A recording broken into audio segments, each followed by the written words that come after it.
নমস্কাৰ মই ছাত্ৰ-ছাত্ৰীসকল আজি অন্য এটা ভিডিঅ'ত তোমালোকক স্বাগতম জনাইছো। আজি ভিডিঅ'টো হৈছে চাকৰিৰ বাবে আবেদন কেনেকৈ কৰিব লাগে তাৰ বিষয়ে। যদি চেনেলটো তোমালোকৰ নতুন হৈছে চেনেলটো ছাবস্ক্ৰাইব কৰি ল'বা আৰু লাইক কৰিবলৈ নাপাহৰিবা। বলক ভিডিঅ'টো আৰম্ভ কৰোঁ। প্ৰথমতে লিখিবা এইফালে প্ৰতি মাননীয় পৰিচালক মহোদয়। প্ৰতিষ্ঠানটোৰ নাম লিখিবা, নাম বা বিভাগটোৰ নাম লিখি দিবা। তাৰিখ আজি কিমান আছে 25 তাৰিখ 7 মাহ 2022। তোমালোকে যিদিনা আবেদন পত্ৰটো লিখিবা সেইদিনা তাৰিখটো তোমালোকে দি দিবা। বিষয় চাকৰিৰ বাবে আবেদন।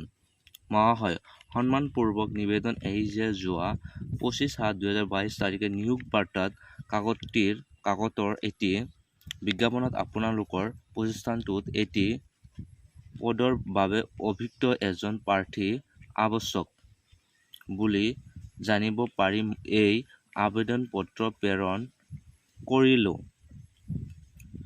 মই উক্ত পদৰ বাবে উপযুক্ত বুলি ভাবি মোৰ প্ৰাৰ্থীত্ব আগবঢ়ালোঁ। যদি আপোনালোকে মোক উক্ত পদত নিযুক্তি প্ৰদান কৰে তেন্তে মই আপোনালোকৰ প্ৰতিষ্ঠানটোত অতি নিষ্ঠা সহকাৰে কাম কৰি আগুৱাই লৈ যাম।